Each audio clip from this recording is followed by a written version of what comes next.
Hello and welcome. So this is just a quick update on my modular gig rig thing. You can see it all here. Um, I've got a new drum module, and I've spent the last I bought it a couple of weeks ago, and I've just been getting used to it, doing what it does. And what's wonderful about this is that I've chose this module because it incorporates a filter, and it's also got some effects chain as well. So it's a kind of set and forget thing, which I researched while I was watching videos of this. I mean, like the tuning for the bass drum is on the back. So once you've got your sound sorted, it's just going to do what it does.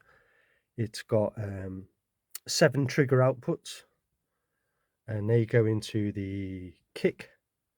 There's 3 analog engines, so there's a kick, analog, snare, and clap.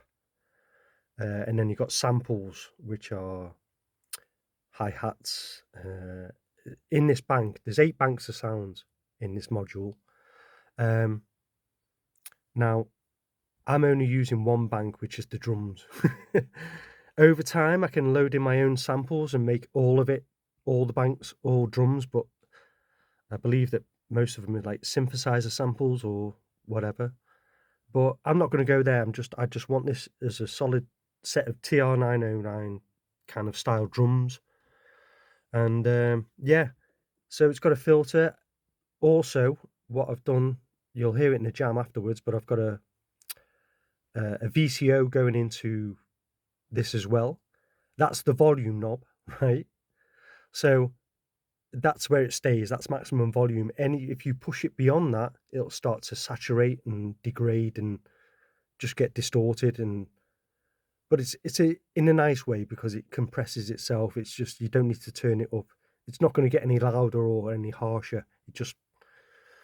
Yeah, it's really good at what it does. And it's got an effect sound. I've just got basic reverbs going on, so you can see these switches are set to effects on. So I've just got the hi-hats and the snare to effect. I don't need to use these as mute because I've got the mute buttons all here, which you'll see a little example of shortly. But yeah, I bought this because basically for the cost of it, for me to buy all these drums modules and then buy a filter for the drums, a DJ style filter, might I add, because it's low pass into high pass, and also effects.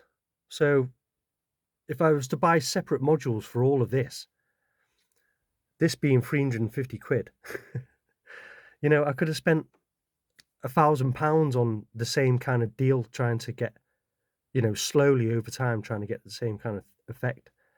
So yeah, I'm quite happy with this. I've spent a couple of weeks. There's a few flaws to it, especially the accent, which I'll show you in a bit.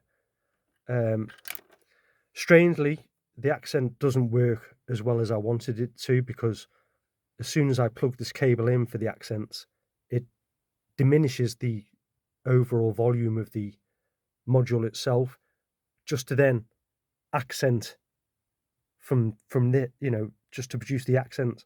So I find that really strange. I'm probably not going to use accents at all. So yeah, it's just, look, it's drums. I've got a volume. I've got CV going into the volume as well, so I can just quickly cut the volume if I wish, or bring it back in. So it's an instant dropout kind of switch from this CV, from this attenuator.